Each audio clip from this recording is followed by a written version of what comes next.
মরিয়ম মা, আমার আমার কালো জুতোটা পাচ্ছি না। আম্মু একটু খুঁজে দাও তোমার কালো জুতোটা, পরে এসে টিভি দেখো। হ্যাঁ, ঠিক আছে আব্বু, আমি এখনই খুঁজা দিতাছি। একটু হাড়ি পাতিল ধুইয়া দাও। তুমি তো এখন টিভি দেখতেছো, পরে আইসাও তো টিভি দেখতে পারো।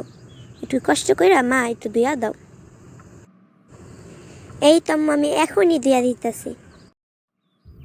মরিয়ম আপু, আমার না কলমটা পাইতাছি না, আমার কলমটা একটু খুঁজা দাও।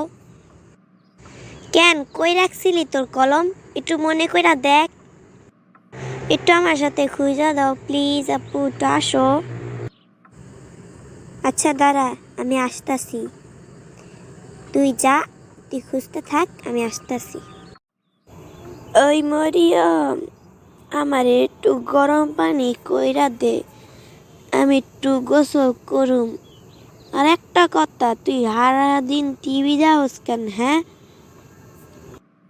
কই নানি, আমি সারাদিন টিভি দেখলাম কই?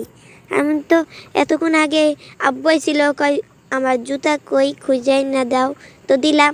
তারপর আম্মু হয়েছে কয়েকটা আমার হাড়ি পাতুল দেওয়া দাও, দিলাম। তারপর মিমি আইছিল কয়েকটা আমার কলমটা খুঁজা দাও, দিলাম। তুমি আইসো একটু টিভি দেখলি এসে কও সারাদিন টিভি দেখি। কই আমি সারাদিন টিভি দেখছি? কাজ যে করছি এগুলো চোখে পড়ে না? আমার তো চোখে পড়ে তুই সারাদিন টিভি দেখোস। আচ্ছা আচ্ছা, আমি এখনই গরম পানি কইরা না দিতাছি, সমস্যা নাই, চিন্তার কোনো কারণ নাই, এখনই কইরা দিতাছি। কি রে মরিয়ম, কত সময় হয়ে গেছে গা, এখন কি গরম পানি হয়ে গেছে রে? হয় নানি, হয়ে গেছে গা, এই তো নাও নিয়ে যাও।